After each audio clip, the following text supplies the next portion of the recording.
kiln opening video. I'm hoping to do a lot more of these and in a better way in 2024. Thanks for joining me. I am doing a market this Saturday, 16th of December, 9 a.m. to 6 p.m. with Sydney Artisans on Instagram, organising the Christmas market for Sunshine Meats in Milperra. Lots of food, lots of stall holders, lots to see. Last minute Christmas gift, food gifts, whatever you need to get. Pop in, plenty of parking. It's an industrial area, so weekends are a bit quieter there, so there's plenty of parking. It's also my first go at a market with my pottery, so I'll see how I go. It's a bit of a fun experiment for me to see what sort of gets people's attention, and then I'll know what to make and what to do in 2024. Not necessarily more markets. I'm not a market lover. I love attending.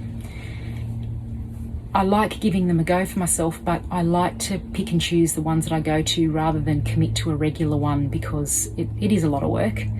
And yeah, but let's open the kiln. That's what we're here for.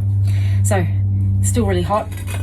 I tried to work on some more pieces that were for serving food and stuff like that, but this one's just a little odd shaped with a crochet decoration. So that's nice, deep imprint. I was happy with the way they imprinted and the white speckle in the glaze. So that's nice for like either like asparagus or something like that for the Christmas table, or yeah. So I did a white one and a beautiful, my favorite glaze combo right now is the Amico New Honeydew with lustrous jade over it. When they're layered together, it just makes the most beautiful green. So that's also the crochet, doily imprinted on a nice shallow, irregular oval shaped dish. I love this shape. It's a plaster mold that I made and shaped myself. So yeah, and I did some mini ones to match. So if you've got like sauces or whatever that have to go in. Now this next shelf is what I've been anxiously waiting to open, because it's got all my standing Christmas trees. The test piece that I ran in my normal cone 5 firing, which is very hot, my cone 5 cone is quite drooped over, so it's pretty much cone 6 firing that I get to, made the Christmas tree at the bottom slump a little bit, so it's got like a little bend in it, and I went, oh my gosh, I can't fire a whole load of these and have them all bend. So I made sure that with this kiln firing, it had all my Christmas trees in it, including some orders. I made sure I shut it down a little bit earlier after I saw that the cone 5 was almost at the right position, so I wouldn't overfire the cone 5. Because even though it's a mid-fire clay, I think it's just still too hot, especially in a standing position rather than as a bowl or something flat, of course. I'm about to have a look. I'll show you. Ready?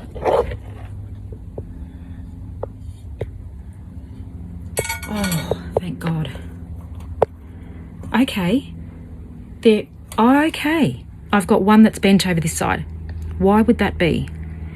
That must be a hot spot in my kiln. Okay. We're 99% good. Let me just get rid of this shelf. So, oh, the colours look good too.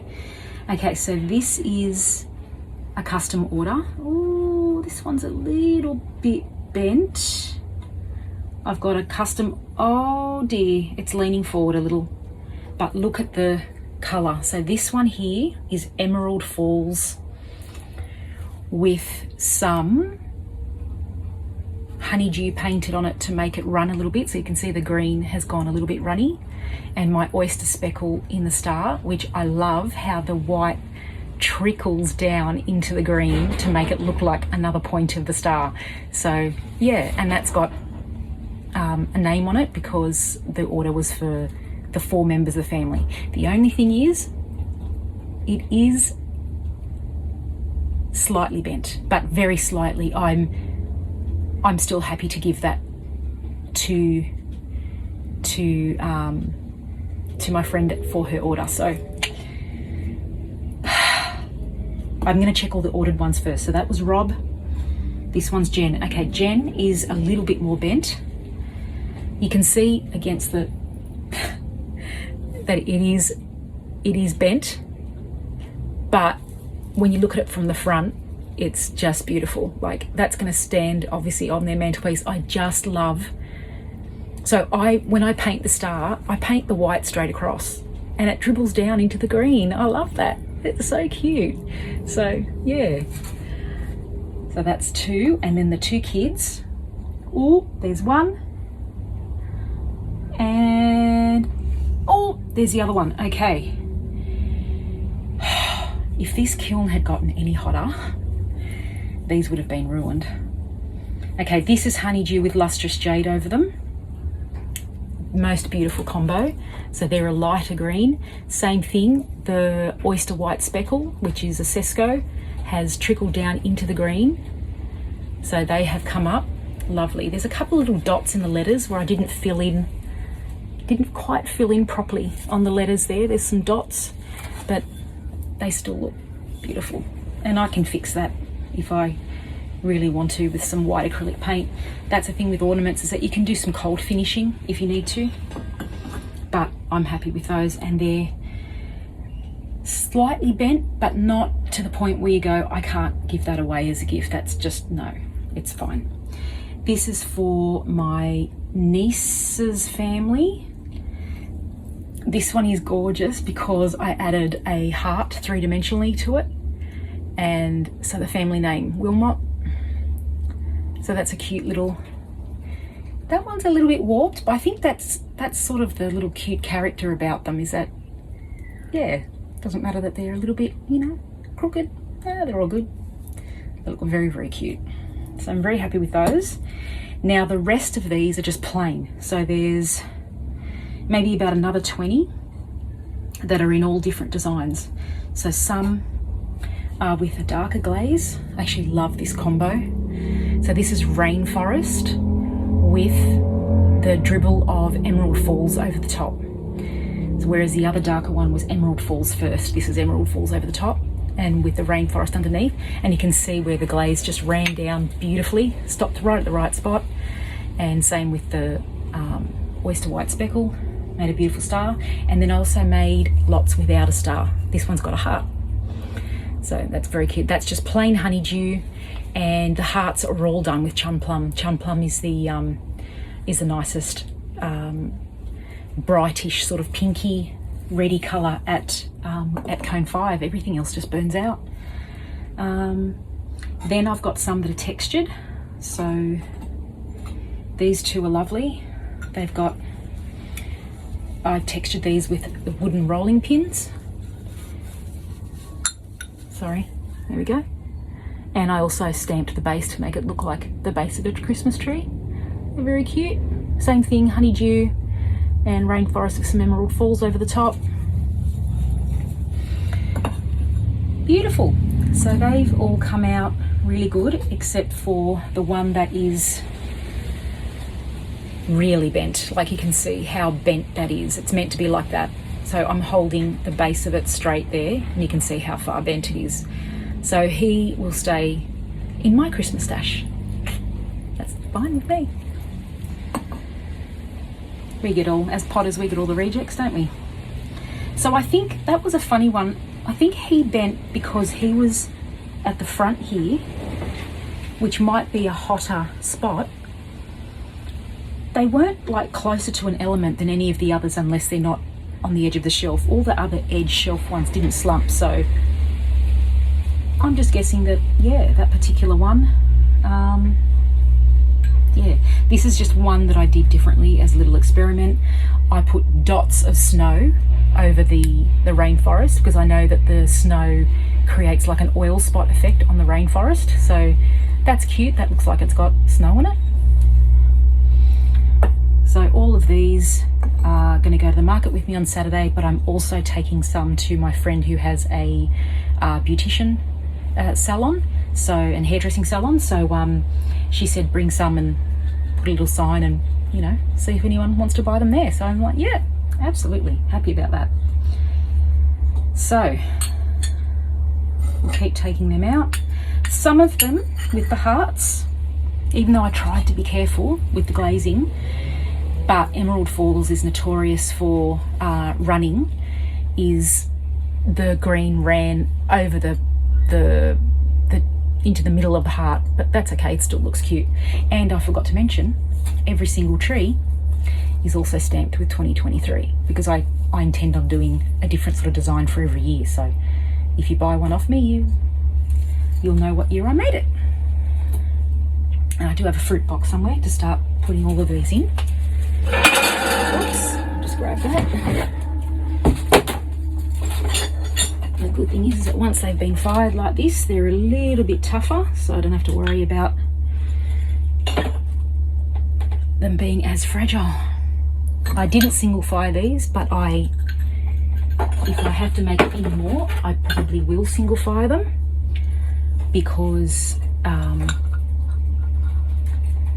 yeah, I find this particular clay single fires really well. I've had no issues with the little bits and pieces and ornaments that I have single fired. There is quite a few single fired items in the bottom of this kiln, so we'll get there shortly. So cone check, I'm just going to wipe that message. Cone check. Everything's still a little too hot. I can't take my gloves off.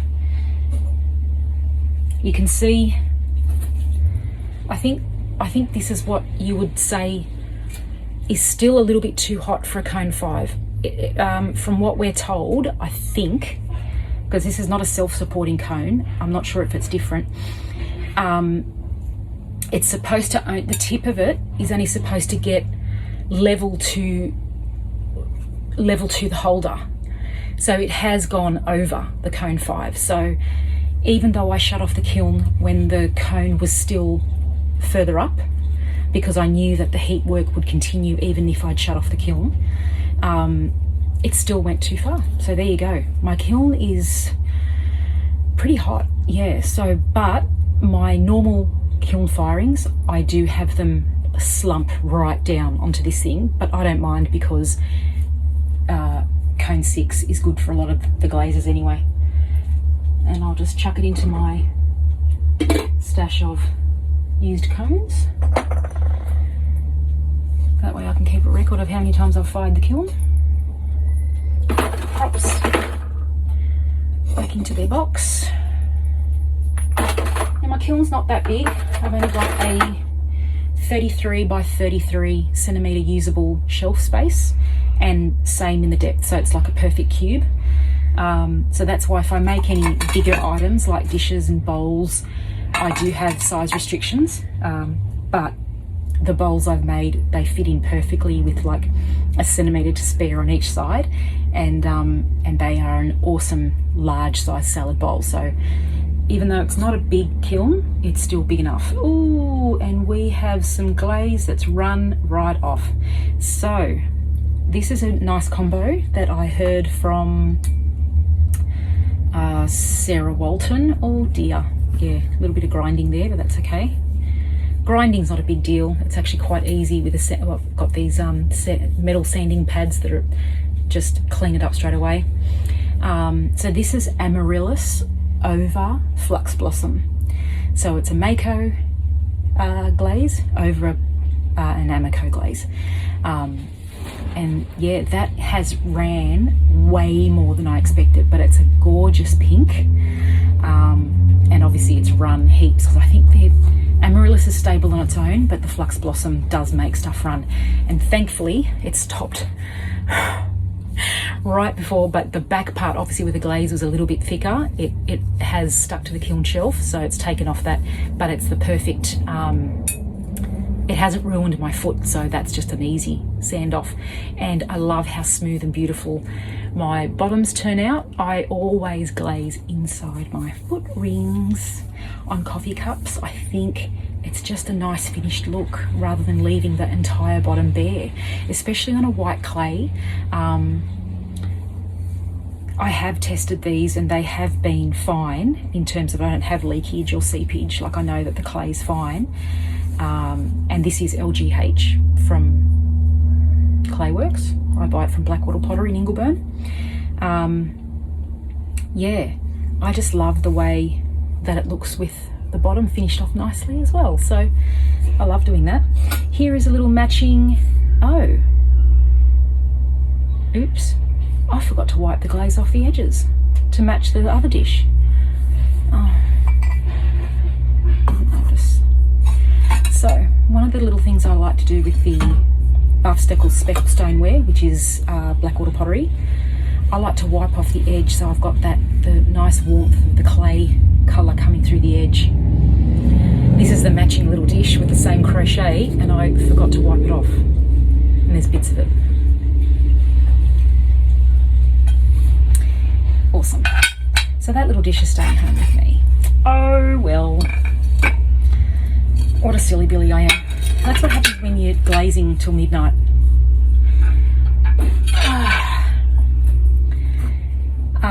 Yeah, happy with the Amaryllis over Flux Blossom. Nice. Oh, and Majolica, the white is Majolica. I've perfected my Majolica application. I used to brush it on a little bit thin, but I worked out that I had to brush it on super, super thick with a Hucky brush, and that works really well. It's really nice and white. Because snow from Amico is beautiful, but using it as a base for all like cups like this where I need to paint the whole thing in white first, it's too expensive. And Majolica is really cheap, and it's not bad cheap, it's just that it's, I don't know if it's just because it's not Amico and we're not paying import cost on it, and the Majolica is the black wattle one, it's made here, so works for me. Next shelf, I have no idea what I've got in here. Oh yeah, my berry bowl. I have made multiple attempts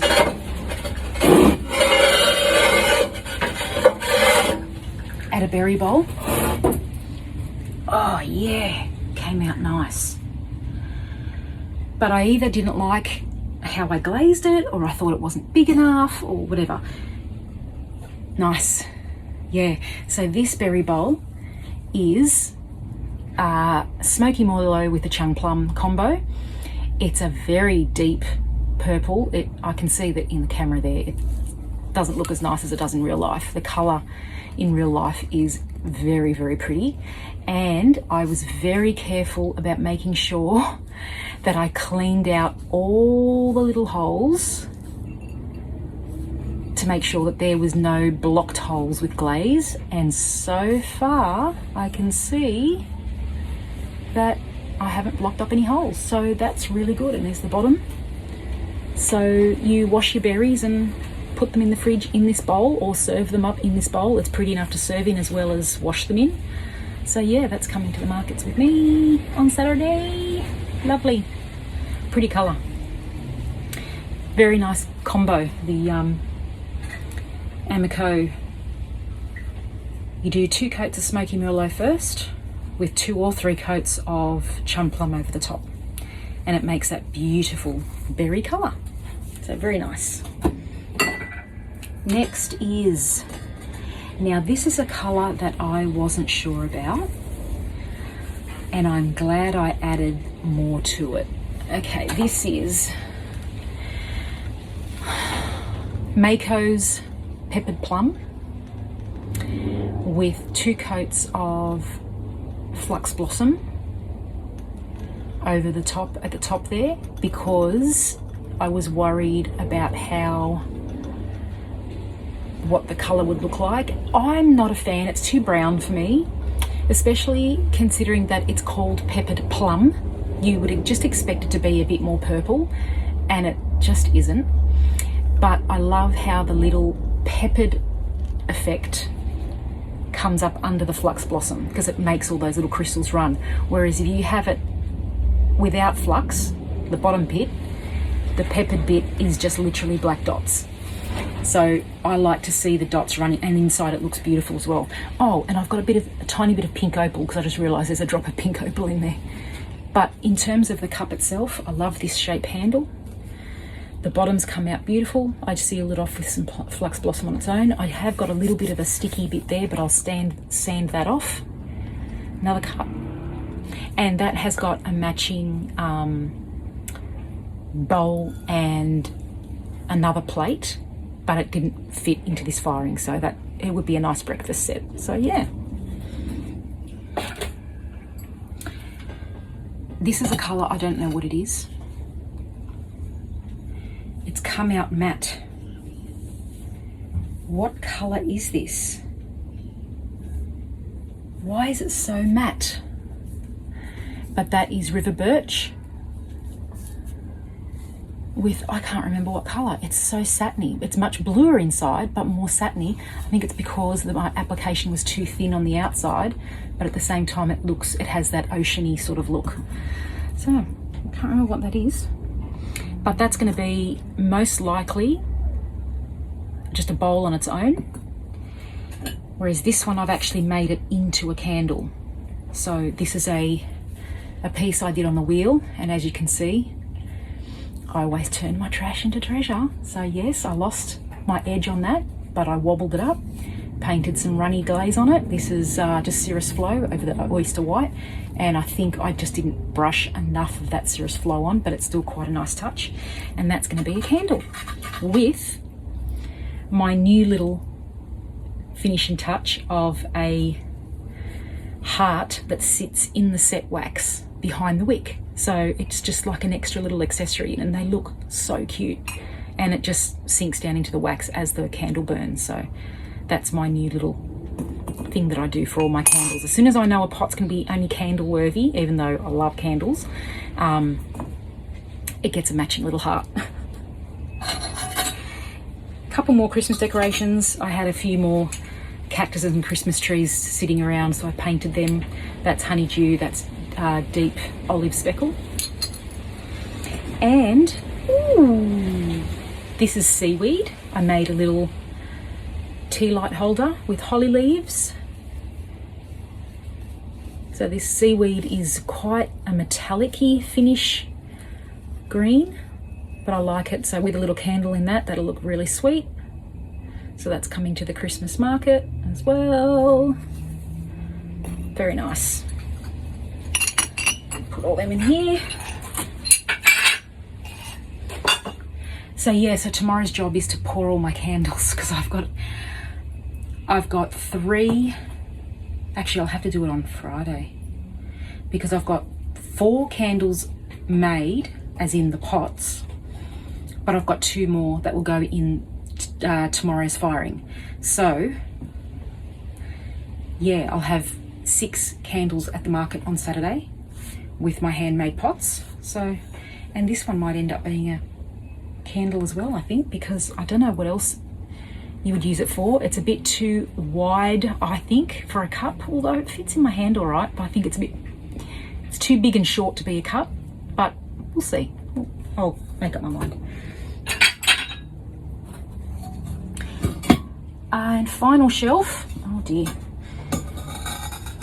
there's actually, one of my, it was stuck, dear. Yeah. It's so hot. It's a hot day here in Sydney today.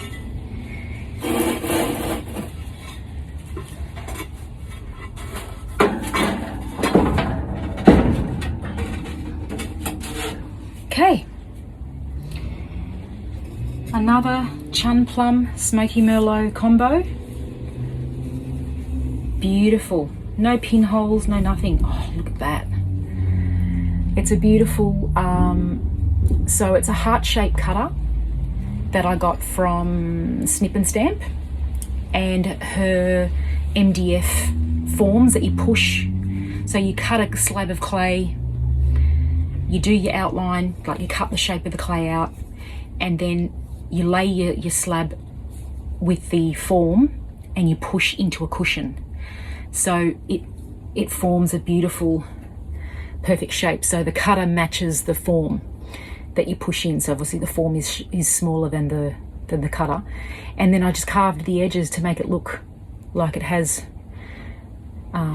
sort of like a sunburst effect, like with the texture. So, and I love how the glaze did break on the texture there, but it's a bit hard to see there in the camera, but yeah. Nice little heart dish. There is another one that's going to have the amaryllis with the flux blossom, so that will be pretty. So that's going in the next firing. Everyone loves purple.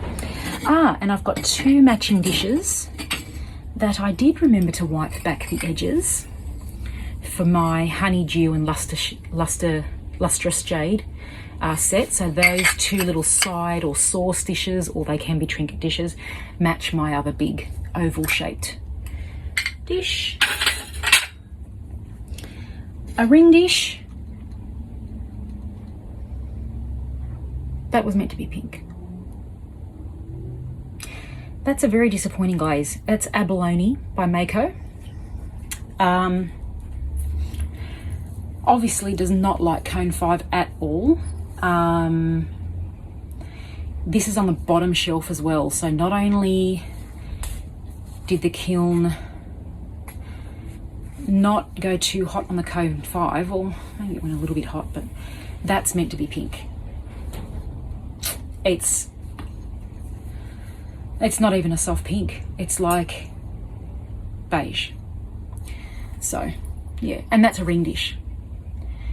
Really, really handy to have next to your kitchen sink, so when you get home, wash your hands, you put all your rings on, whatever, jewellery, and there's enough space around that to put bracelets, watches, all that stuff. Well, that's a bummer. But what I might do is I might jazz it up with a luster. So what I might do with this one is I might paint that mother of pearl luster over it, and because I only just got it at Blackwattle, and it's much more affordable than the gold luster, but I might do a mother of pearl coat on it, and it might just give it a bit more of a pinky rainbowy sheen, and it'll be beautiful. But there you go. But it's a satin finish glaze, so I don't know why it's not pink. So I did my test tile because it was a new to me glaze. Abalone, not pink at all.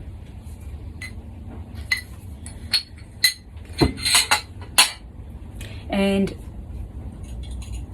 you expect it to be pink because the test tile on the bottle looks pink. So maybe that picture's wrong. I don't know. Little pair of angel earrings. They're very cute in the satin finish. Oh, they didn't break. Yes, it did. Okay, won't worry about that. Couple more Christmas decorations. 2 pendants. Honey flux pendant. River rock pendant, my favourite. I'm not going to do the same thing I just did with the angels. And that's the chun plum. So that's another little just Christmas decoration, and these 2 are going to be that's another Christmas decoration, and that one's going to be a magnet. I've been gluing magnets onto random little shapes to make fridge magnets for, you know, just for a market stall. They're cute little affordable pieces of that, you know, that people can buy. Thanks for watching. That was really fun. I'm sweating. It's so hot. So my next firing is tomorrow. So I usually now load up the kiln. It's not even fully cooled down while I'm loading it up with the next one. That's how back to back I'm doing them. So it'll be a Tuesday firing, and then I'm doing a sort of overnight firing on Wednesday night. So I'll unload the kiln, Tuesday's kiln, on Wednesday afternoon, and then I will load it up and run it, start the kiln maybe at around midnight. So because Thursday here is meant to be like 40 degrees again, and I don't like to run the kiln during the day when all of our air conditioners are cranking. But what I've realised anyway is that we've had our air conditioners cranking every day anyway, so it hasn't made a massive difference, but I will run that as an overnight firing for that night, so I'm not running backwards and forwards to the kiln to check on it in 40-degree heat. That's probably more to the point. So yeah, I'll do another one and show you what I've fired in the next one. It'll be a couple of big bowls. Looking forward to those. See you later. Happy potting.